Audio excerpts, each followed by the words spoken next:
cartílago costocondral. Costocondral o costoesternal.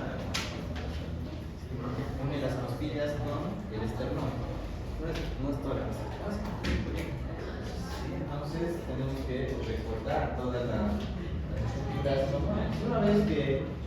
Una vez que reconozcan las estructuras normales, ya pueden ver lo patológico.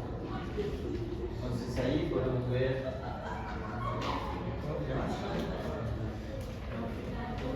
¿Perdón? Ángeles, a ver, entonces, ¿cómo se mide esta? ¿Qué estructura sería esta? El manubrio, el cuerpo y la posición.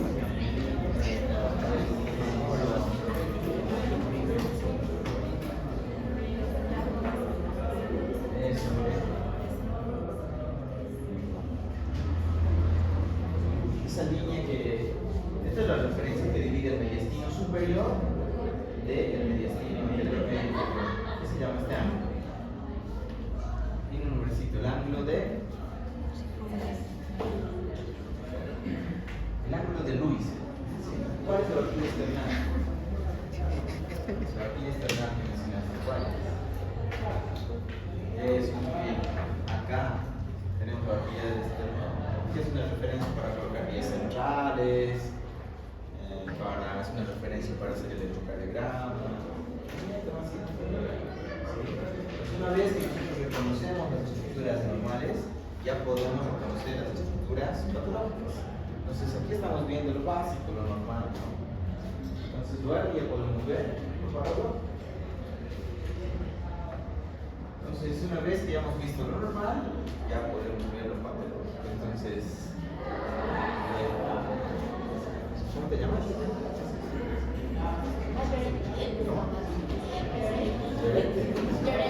Lloreli. A ver, Lloreli. ¿Eso es normal o patológico? Patológico. Prepárate.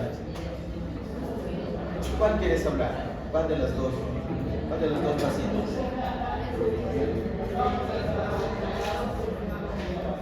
Eso, con más fuerte, dilo, a ver. Eso, muy bien. Eso se llama un pectus. Es un pectus excavatum, o también se llama tórax hendido, o también tórax excavado, ¿no? Sí, el pectus excavatum no es algo normal. Sí, entonces,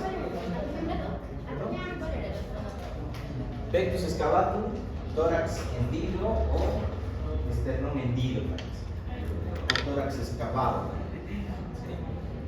Pero lo más común es en nombre de pectus excavatum. Entonces, no es normal. Entonces acá, ¿qué pasa? El esternón está muy cerca a la columna. Entonces esto estaría alterado. El esternón está muy cerca a la columna vertebral. ¿Sí? Entonces, las costillas no. Las costillas están bien. Fíjense ahí, las costillas están bien. Entonces, clínicamente, ¿qué tendría el paciente? ¿Cómo te llamas? Ruth, entonces ya estamos viendo, ya hemos visto lo normal, ya estamos viendo lo patológico. ¿Qué signos y síntomas tendría este paciente? ¿Qué problemas?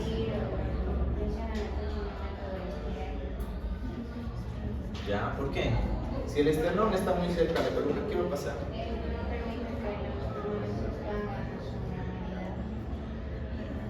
No, las costillas están bien, los pulmones, no hay mucho problema con los pulmones, en algunos casos, más raros.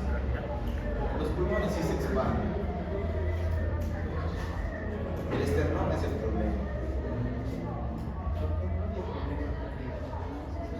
El problema son problemas cardíacos, ¿no?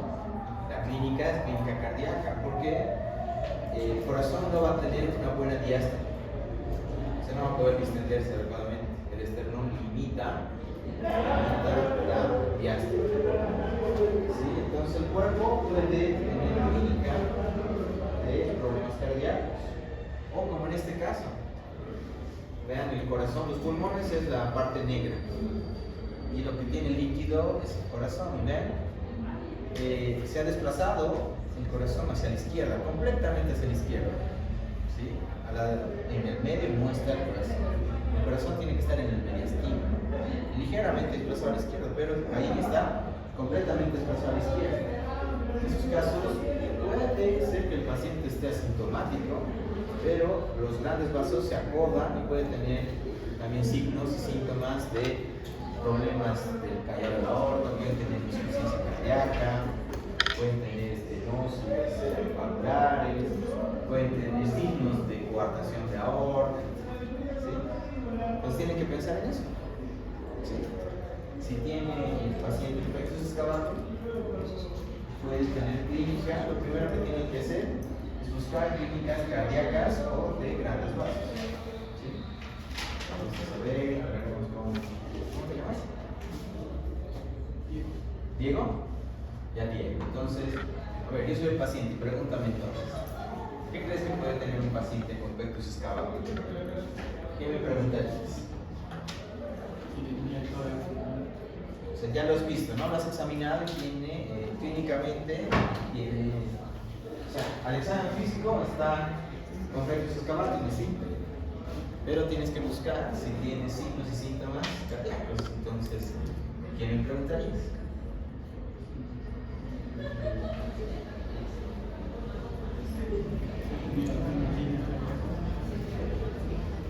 Ya, pero si yo no sé nada de medicina, no te voy a entender. Si me dices, has tenido una arritmia cardíaca, no te voy a comprender. No te preocupes. Hay muchos signos y síntomas que pueden ayudarnos a pensar en algo cardíaco.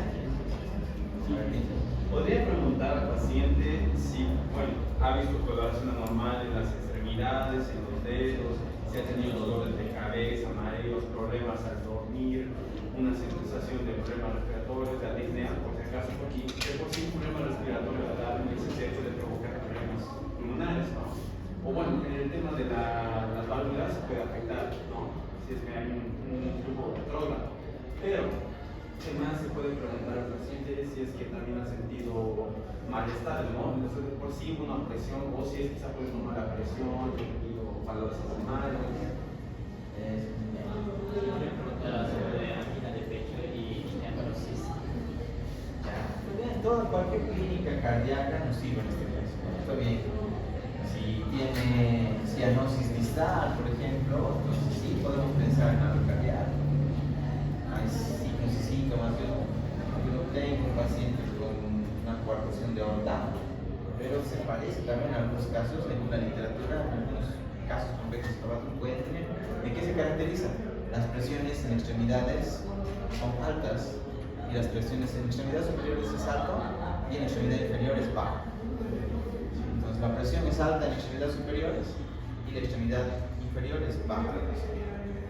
El pulso es alto en el pulso radial, por ejemplo, pero el pulso en extremidades inferiores o el pulso femoral es bajo. Entonces son signos de coartación de aorta. Los dedos en las extremidades inferiores pueden ser cianóticos y los dedos en las extremidades superiores pueden ser eritematosos.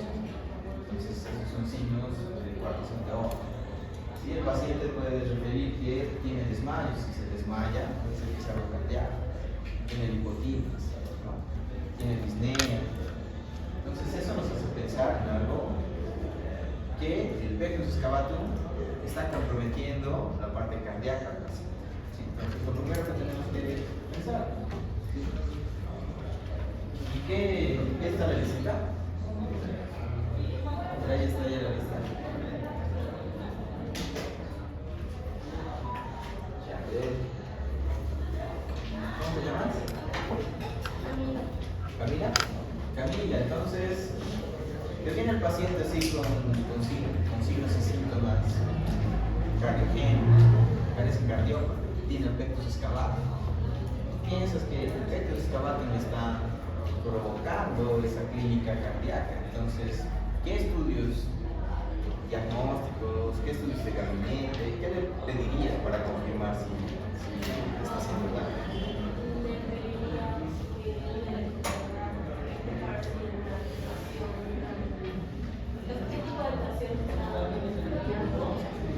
Podría pedir exámenes laboratoriales, quizás. Se tendría que hacer la toma de signos vitales, siempre se hace lo que consciente.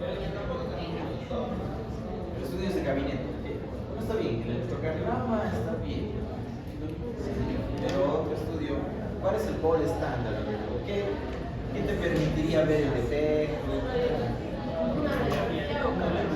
Es unos rayos X, AP y lateral del tórax. Muy bien. ¿Qué más? Por ahí va a ser. Por ahí.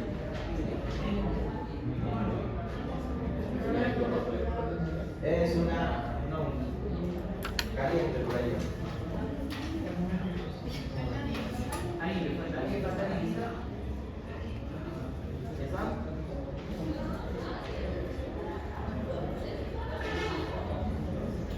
Entonces, el primer estudio, por ejemplo, son rayos X.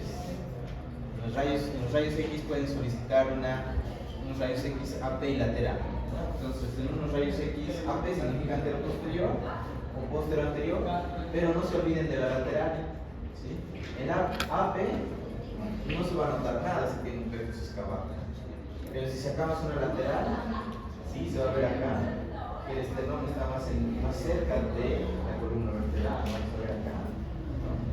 El esternón, eso nos confirmaría que el plexus excavatum está provocando clínica en el paciente. ¿Sí?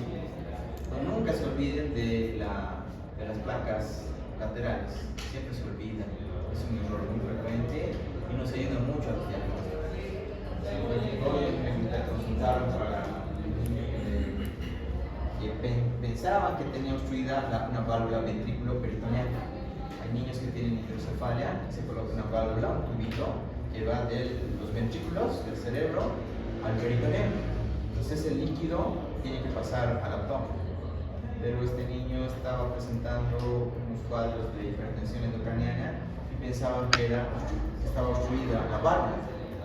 En los rayos XAP, antero-posterior, parecía que estaba acodado. Y si está acodado, se obstruye, ¿no?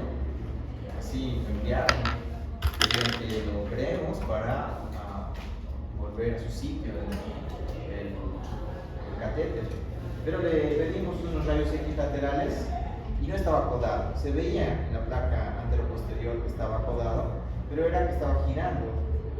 En la lateral se veía que venía así. Y eso daba la impresión que estaba acodado. Entonces no era que estaba acodado ni que estaba obstruido la válvula ventriculoperitoneal. Entonces ayuda bastante las placas laterales. ¿Sí? En tórax, en abdomen, en cráneo en general, tienen que realizarlo, pedirlo. ¿Sí? Entonces es lo básico, ¿no? ¿Cuál sería el estudio por estándar para ver el corazón? Ya dijo su compañero el electrocardiograma, Williams Roberts. Williams. Una cardiografía. Por ahí va el nombre. Una ecocardiografía o un ecocardiograma. La ecocardiografía es una mezcla entre ecografía de Doppler y electrocardiograma. Incluso van a escuchar sonidos en una ecocardiografía. Generalmente lo hacen los cardiólogos, pero también si ustedes son capaces, es complicado, no es fácil realizar una ecocardiografía. Hay que medir la fracción de eyección del corazón, hay que medir las presiones, se mide la precarga, la postcarga, se ve el sistema eléctrico con el electrocardiograma, se ven las válvulas, se ve si existe una insuficiencia valvular, una estenosis valvular. O sea, es completo el estudio de la ecocardiografía. Ese sería el estudio gold estándar, y ahí vemos si el plexus excavatum está afectando el corazón. ¿Sí? Luego tenemos otros estudios y tenemos alguna duda. ¿Sí? Entonces acá José María Rodríguez. José, a ver, ¿qué es esto? ¿Qué estudio es este? No, es una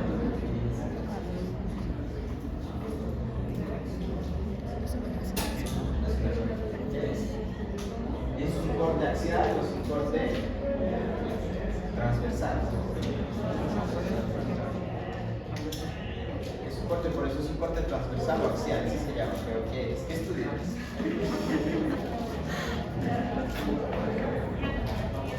Es una tomografía axial.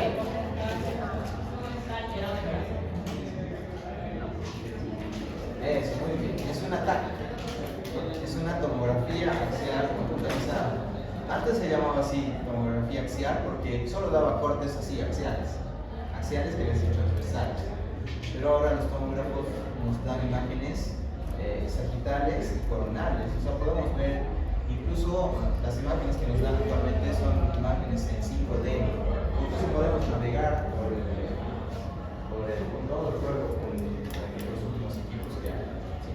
Entonces, si tenemos alguna duda, como están viendo ahí, se puede ver una TAC. Esta es una TAC simple. Y depende de lo que nosotros queramos buscar, se pueden realizar tomografías con contraste para ver las vísceras sólidas. Si ustedes quieren ver pulmones, hígado, algún órgano sólido, es mucho mejor hacerlo con contraste. El cerebro o algún órgano sólido es contraste endovenoso. Si quieren ver las vísceras, si quieren ver estómago, esófago, mejor hacerle tomar el contraste al paciente y sacar la tomografía y ahí se ve. Si quieren ver el colon, el intestino, el recto, entonces mejor si es un enema contrastado, contraste por vía anorrectal y se va a dibujar tomografía. Depende del caso.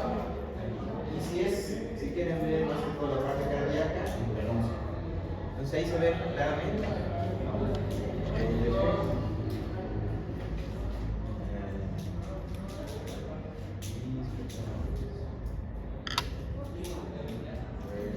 Giselle. A ver, ¿qué más dice? Ya no es muy largo. A ver, ¿qué ves ahí? ¿Qué ves ahí?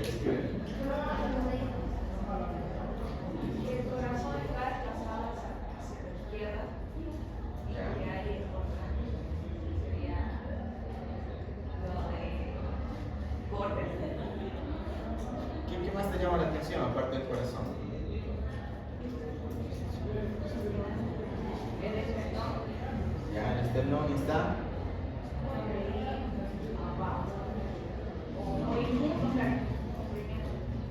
Eso, está muy cerca la columna. No, sí, está bien. Vean, vea el ego, ¿no? Cómo está el esternón muy cerca de la columna vertebral. Y eso está afectando la parte cardiovascular. Entonces, no hay duda en el diagnóstico de este paciente. Hay grados de eventos escavados. No todos se operan. ¿Sí? Algunos necesitan un tratamiento ortopédico y otros necesitan un tratamiento quirúrgico. Depende si da clínica o no da clínica. Si no da clínica, generalmente se lo puede dejar con tratamiento ortopédico. Ahora, si da clínica, sí, generalmente le manifestamos que se tiene que operar el paciente, ¿no? Entonces, hay otros estudios como la resonancia magnética. La resonancia magnética nos da imágenes más claras. Si queremos ver, algunas veces las malformaciones congénitas no vienen solas. Hay pacientes que tienen situs inversos, por ejemplo. Los situs inversos es que todo su cuerpo está al revés. En vez del corazón estar hacia la izquierda, está hacia la derecha. En vez de que el apéndice esté en el lado derecho, está en el lado izquierdo. O sea, todo está invertido. Eso se llama situs inverso. Y entonces los abordajes tienen que ser diferentes muchas veces. El callado del aorta, en vez de ir hacia la izquierda, va hacia la derecha. Entonces el abordaje tiene que ser por el lado contralateral. Entonces, cuando hay alguna duda, entonces pedimos una resonancia magnética que nos da imágenes más claras. Lo malo es que el costo es más alto, es difícil de realizarlo en todos los centros. ¿Sí? Entonces, ¿cómo resolveríamos este caso? Podemos resolver con génesis Catrina. Génesis. ¿Qué harías en este caso? ¿Qué tienes que hacer en este paciente con fetos excavando ese toque? En este caso,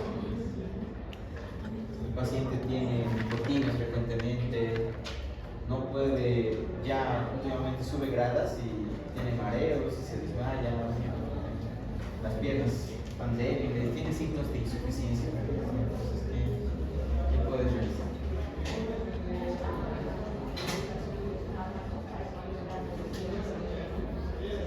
Ya está con medicamentos, pero los medicamentos no lo están mejorando. ¿Sí? Esperamos. A ver, Nate. Yo creo que debe ser ¿Qué le harías a Nate? como los variantes.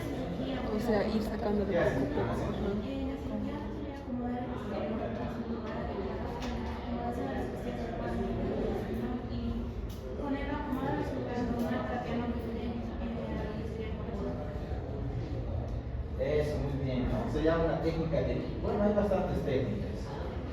Pero lo que hacemos, por ejemplo, es una técnica de luz, se llama, la técnica de luz. ¿Sí?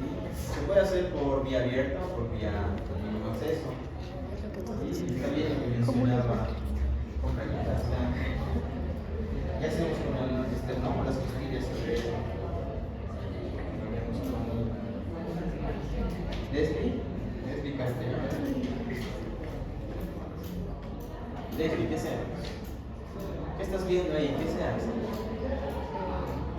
Bueno, parece que es un abordaje que trata de ver, bueno, no conozco los instrumentos, pero trata de sacar hacia adelante pues, el esternón. Supongo que es con tiempo, no apresuradamente, para ver qué tal nos va. Es muy bien, lo que hacemos es fracturar los cartílagos osteocondrales y sacar el esternón a la parte anterior. Lo hacemos con una grúa, o sea, pasamos, aquí está el esternón, pasamos a... Ahora aquí tenemos el esternón, entonces pasamos una careta de alambre acá y con una grúa se saca el esternón. El tratamiento se recomienda generalmente en adolescentes. ¿Sí? A no ser en niños pequeños, nos operamos cuando nos da clínica, ¿no? Pero tratamos de que sea en adolescentes. ¿Por qué? Porque todavía el cartílago de crecimiento está en desarrollo. Vamos a fracturar ese cartílago osteocondral o esternocostal. ¿Sí? Entonces se puede lesionar y no va a crecer el tórax adecuadamente. Por eso lo tratamos de realizar en etapas de adolescentes. Entonces fracturamos esos cartílagos osteocondrales y sacamos el esternón. Y luego colocamos estas barras, que son unas barras de titanio. Se pueden colocar como están viendo en esta imagen, en este sentido, y luego giramos. ¿Sí? En los libros describen sin la grúa colocar las barras metálicas de esta manera y luego girar y va a estar en ese sentido. Pero es duro, es muy duro el esternón, los cartílagos osteocondrales, es muy difícil realizarlos. Entonces, no se realiza. ¿Sí? Entonces, ¿qué es lo que hacemos también? Estas barras de titanio, estas son, están viendo acá, estas son las barras de titanio. Actualmente se realizan con impresoras 3D. ¿Sí? O sea, todos somos diferentes, no todos a veces tenemos el mismo tamaño, entonces hay que medir, tiene que ser la medida exacta del paciente. ¿Sí? Se mide la medida exacta del paciente y se realiza una impresión 3D con titanio. ¿Sí? Entonces, sin curva, todo amoldado de acuerdo al paciente. ¿Sí? Entonces, luego se puede realizar un abordaje de mínimo acceso, o sea, toracoscópico, o un abordaje por toracotomía. ¿Sí? Entonces, por mínimo acceso es lo más recomendable, como están viendo ahí. Generalmente lo hacemos a nivel del cuarto o quinto espacio intercostal, en la línea medio axilar. Por arriba del borde costal. Vean cómo introducimos el toracoscopio. Vamos a ver bajo visión directa el corazón, el mediastino. ¿Sí? Y bajo visión directa vamos a poder colocar el alambre que les mencioné, que es la jareta que se puede realizar. ¿Sí? Entonces ahí vemos para no lesionar el corazón y luego se jala con la grúa el esternón para retraer. Para que haya la protrusión. ¿Sí? Luego que hemos realizado, ahora el abordaje depende del callado de la aorta. Como les mencioné, el callado de la aorta va siempre generalmente al lado izquierdo y el corazón está más hacia el lado izquierdo. Por eso el abordaje es por el lado derecho, ¿sí? Para tener menos riesgo de lesionar el corazón y el callado de la aorta. Pero existen pacientes que tienen el corazón al lado derecho o el callado de la aorta a la derecha. Es raro, pero puede pasar. Siempre por eso están los estudios. Por eso el abordaje se empieza en el lado derecho. Ahora se puede realizar otro puerto de trabajo en el tercero o en el cuarto espacio intercostal, arriba o en el lado contralateral. ¿Sí? Puede ser también en el cuarto o quinto espacio intercostal, en el lado contralateral, y por ahí se introduce la barra. Se utilizan 2 o 3 barras. Generalmente la mayoría de los pacientes utilizamos 2 barras. ¿Sí? 2 barras es en este sentido o cruzadas. ¿Sí? Entonces introducimos y eso nos permite realizar la intervención. ¿Para qué utilizamos las barras? A ver, Ángeles Vargas. Ángeles, ¿para qué utilizaríamos las barras? Bueno, en sí sería para que ingresen por el abordaje, para que el esternón salga con la grúa, para que sea empujado. Eso, muy bien. Para evitar la retracción del esternón. Si nosotros lo fracturamos y no utilizamos estas barras, va a crecer y el cuerpo hace que se retraiga nuevamente el esternón. Vuelve. Entonces, evita la retracción del esternón. Estas barras generalmente están algunos años. La mayoría de los pacientes lo dejamos unos 3, 4, 5 años incluso. ¿Sí? Y luego recién se retira. Es material que luego se retira. Bien. Claro, siempre. Cualquier cirugía siempre tiene su riesgo, ¿no? Al introducir la barra podemos abrir las pleuras, producir un neumotórax, un neumotórax. Podemos abrir las pleuras del pulmón, producir un trauma pulmonar, producir una fístula pleuropulmonar. O sea, siempre existen riesgos, ¿no? Al introducir el trocar, puedes pinchar el pulmón y producir lesión parénquimo-pulmonar y producir fístulas pleuropulmonares. En toracoscopías, generalmente las fístulas pleuropulmonares son las que pueden producir más daño, una mayor complicación que se puede producir. En cirugía, siempre existen complicaciones, nunca garantizan nada. Los familiares siempre les van a decir, me garantizan que va a salir bien la cirugía. Nunca, un cirujano nunca garantiza nada. ¿Sí? Justamente hay ese problema ahora con algunos especialistas, más que todo de estética. Hay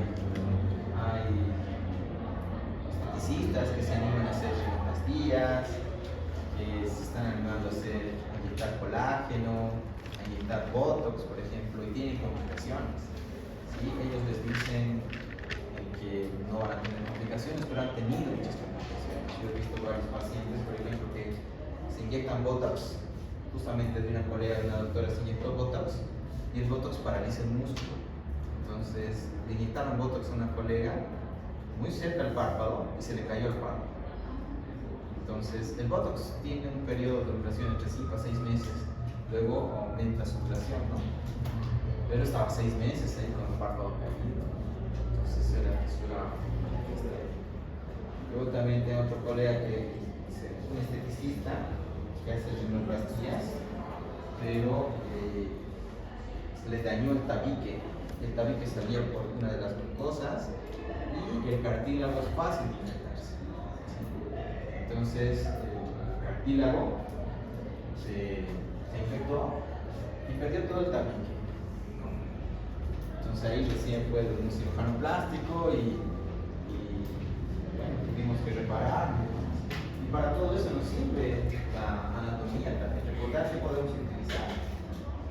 Aprovechamos lo que les cuento para decir qué podemos utilizar. A ver, Valeria Camacho. Valeria. A ver, Valeria, en ese caso, ¿qué podemos hacer? No tiene tabique, o hay pacientes, por ejemplo, que tienen microtias, que nacen con la orejita mal formada, o con poca, o no tienen nada de pabellón auricular. ¿Cómo lo podemos reemplazar? ¿Qué podemos utilizar?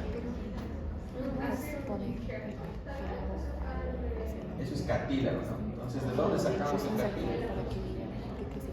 Aquí ves allá, donde está ese círculo. ¿Qué cartílago es ese?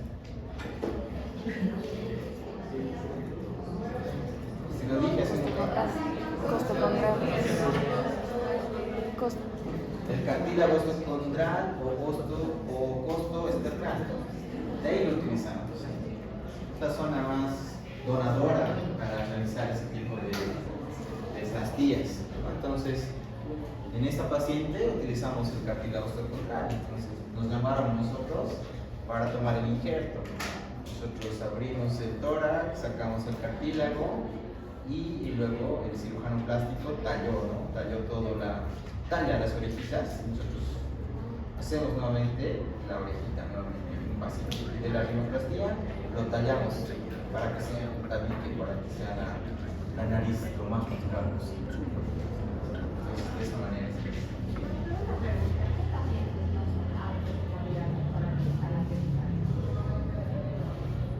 Para hacer una extirpación del cartílago. No, para la técnica de por las placas de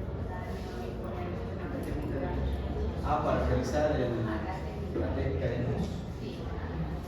Bueno, si no tiene clínica, muchas veces puede ser estético, pero a veces es una contraindicación relativa. Esa, por ejemplo. Si pero algunos pacientes no se sienten bien con la estética, entonces se puede realizar y no. Eso es una contraindicación relativa. Ahora, una contraindicación absoluta es en niños, en los pequeñitos escolares, un recién nacido, un lactante, un escolar, está en crecimiento. Si nosotros lesionamos el cartílago de crecimiento, el tórax no va a crecer. Entonces el hueso, el cartílago de crecimiento se cierra, entonces el tórax se va a quedar chiquitito y vamos a realizar una iatrogenia en el paciente. Se puede, pero está contraindicado, vamos a hacer más daño. En eso, por ejemplo, sería una contraindicación absoluta. ¿Sí? Y una pregunta, ¿la técnica de Ravitch es peor, mejor o es como considerada una opción poliinvasiva que es? Sí, es más invasiva, por eso la técnica de luz está primero. En el Ravitch sería más que todo abierta. Hay cualquier cirugía en tórax, si es abierta, tiene más mortalidad. No es lo mismo que hacer una minimización, una toracoscopía. Si hacemos una toracotomía, o sea, si abrimos el tórax, existe más riesgo de infección de la herida, mayor riesgo de lesión de las pleuras, mayor riesgo de parénquima pulmonar.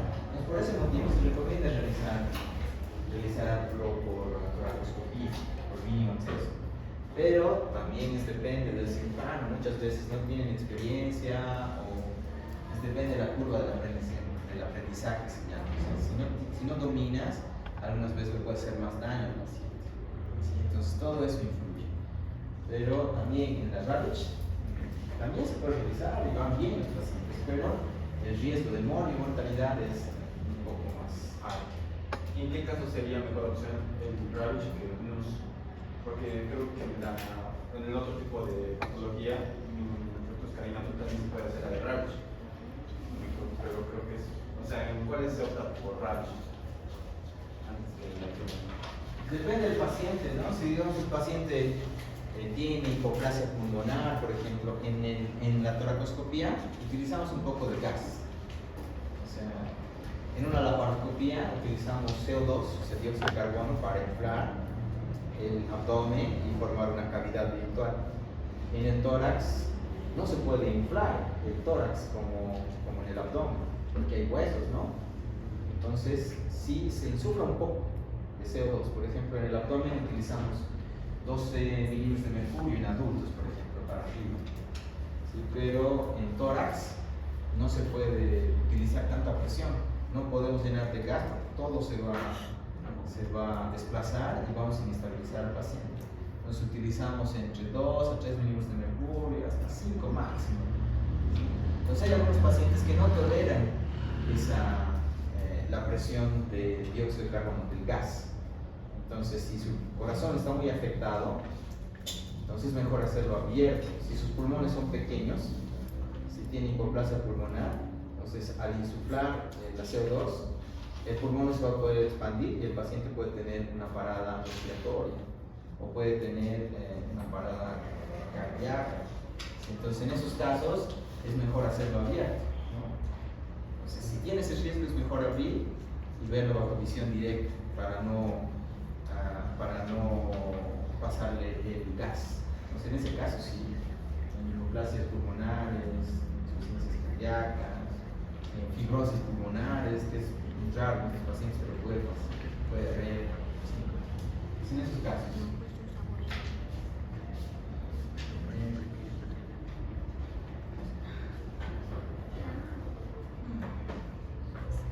Entonces luego tenemos el otro caso. Aquí vemos ahí. Good. ¿Qué vemos a la que se llama? Pectus carinatum o también, ¿qué otro nombre resulta de Yarel? Leila.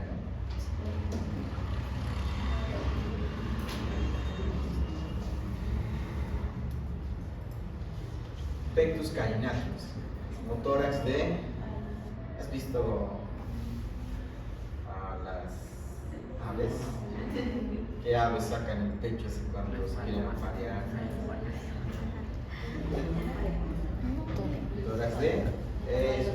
Tórax de paloma. Pectus carinatum, tórax de paloma, o también se llama pecho de paloma, también lo van a encontrar, como pecho de paloma también en algunos libros. ¿Sí? Porque las palomas los han visto, ¿no? Cuando se aparean, cuando están bailando y sacan el pecho, por eso se llama así. Entonces es una protrusión del esternón. El tórax en sí está bien. Les van a venir muchos de los pacientes, es duro el esternón. Vienen asustados, piensan que es un tumor, una masa tumoral. Entonces está deforme el tórax, entonces hay que tener en cuenta estos casos.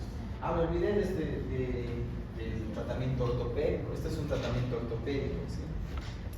Si el paciente no tiene mucha clínica, un pectus excavatus, se puede realizar un tratamiento ortopédico. Este es un dispositivo presión negativa. Como están viendo acá, tiene un manómetro, ¿no? Entonces acá se mide la presión. Entonces nosotros presionamos eso y es presión negativa, o sea, es como un chupón que sacaría la fuerza y está. ¿Sí? Entonces, en casos leves sí funciona. En algunos artículos funcionan, pero no en casos severos. ¿Sí? Y lo malo es que produce mucho dolor en el paciente. Al principio, entonces, como está succionando también la piel, no solamente el hueso, entonces el paciente va a sentir dolor, siente molestias, pero después ya se va adaptando un poco y ya funciona. Entonces, eso se llama tratamiento ortopédico. Todo lo que es la parte ósea, la parte de cartílagos, que no se utiliza cirugía, sino aparatos o férulas, que se llama tratamiento ortopédico. ¿Sí? Y en muchos casos funciona. Por ejemplo, en los niños que tienen fracturas, más del 90% o incluso más del 95%, el tratamiento es ortopédico. No se recomienda operarlos. ¿Sí? Yo he visto pacientes recién nacidos, por ejemplo, con fracturas de clavícula. La fractura está completamente, el hueso está partido y desplazado. Pero es impresionante. Les colocamos un yesito, un vendaje, ni siquiera yeso, un vendaje, un 8. Y al cabo de un mes o 2 meses esto ya está normal, sin necesidad de operarlos. ¿Sí? Niños más grandes igual, tienen pacientes que tenían fracturas desplazadas, su fémur, por ejemplo, completamente partido y desplazado. Y al cabo de unos 2 meses estaban normales, con férulas. Así que la mayoría de los pacientes pediátricos, por ejemplo, resuelven con tratamiento ortopédico, con férulas, con algunos dispositivos como estos, van bien.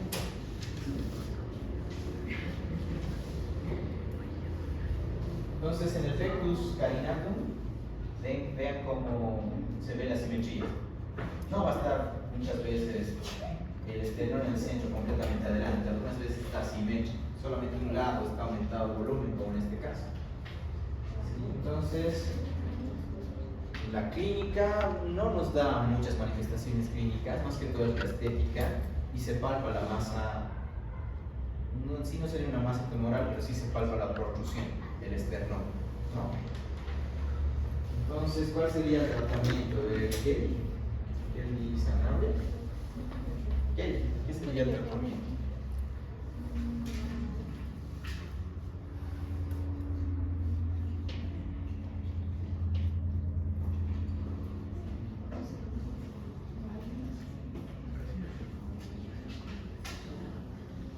¿Qué ves ahí? ¿Qué es lo que ves al lado? ¿Qué nombre le Un ves? arnés, ¿no? Un arnés Es un que lo está tratamiento, comprimiendo, yo creo. en este caso al principio es un tratamiento ortopédico. ¿Qué es lo que ves ahí al lado? Lo está comprimiendo. ¿No? No, suelta, no se escucha. Barras, no. Aquí no son barras. No son barras. ¿Qué otro nombre le daría?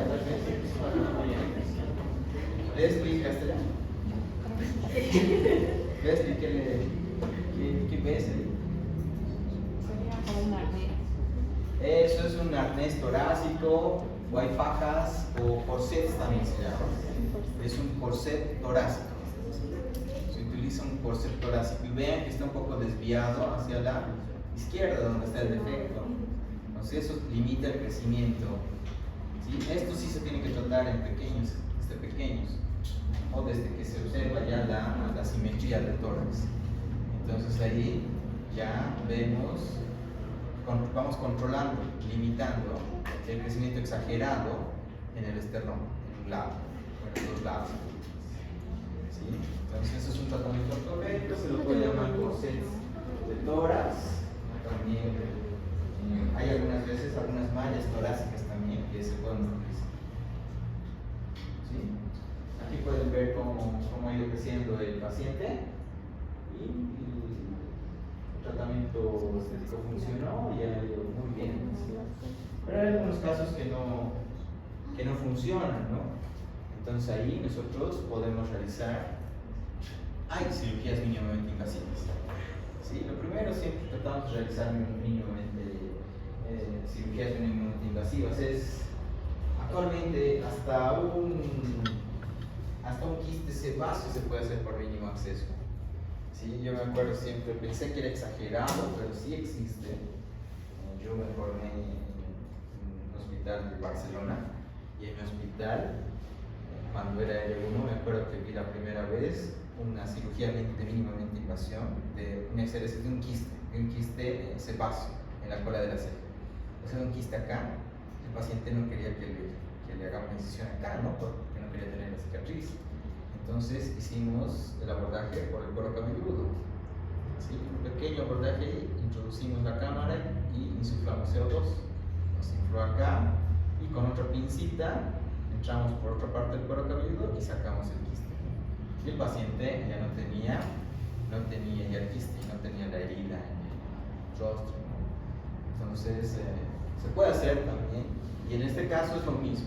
Si el defecto está ahí, pues hacemos una pequeña incisión, vemos con la cámara y realizamos se hace una exéresis del esternón, del hueso esternal, ¿sí? Una ostectomía.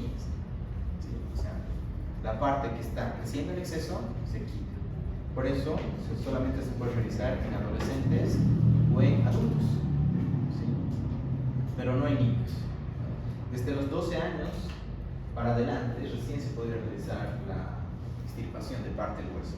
Porque si lo hacemos antes, como ya les expliqué, si sacamos el hueso, el cartílago de crecimiento se va a cerrar y eso se va a volver nuevamente asimétrico. ¿Sí? No lo podemos hacer de esa manera. Ahí, si lo quieren hacer abierto, existen varias incisiones. Para la próxima clase estudian entonces incisiones torácicas. Entonces, les voy a dejar su tareita, estudien incisiones torácicas. Y aprovechando que van a estudiar incisiones torácicas, pueden estudiar también incisiones abdominales. No es tan largo, es sencillo de encontrar. Buscan las ventajas y desventajas de cada incisión. Cada incisión tiene sus ventajas y sus desventajas. Entonces estudian eso en la próxima clase, ¿sí? Luego,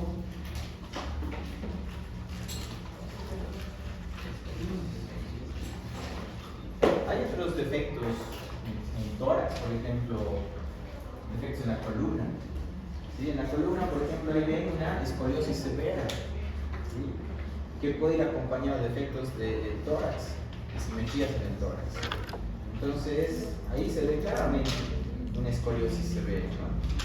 Pero algunas veces hay escoliosis que es lo más común por malas posturas o por vicios en la postura, que se tratan generalmente con fisioterapia, con fortalecimiento muscular, se utilizan también corsets, pero para mejorar la postura.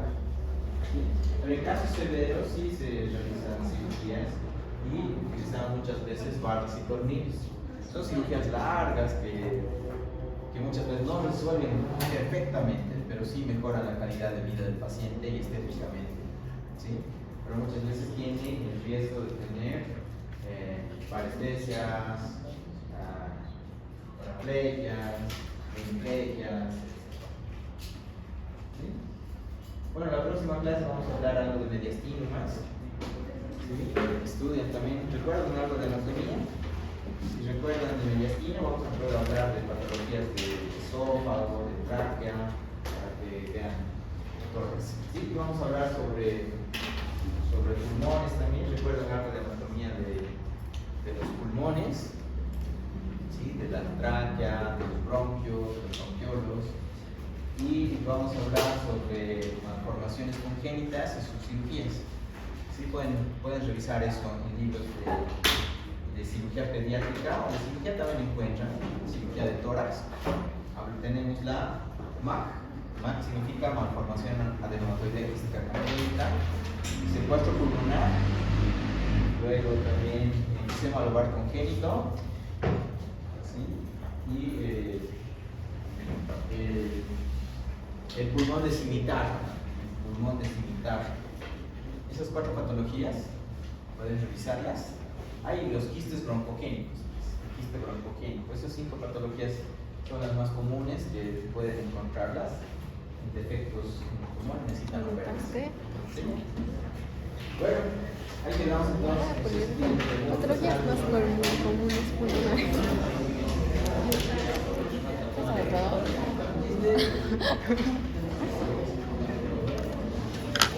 ¿Alguna pregunta? ¿Por qué me iba a preguntar? ¿Qué?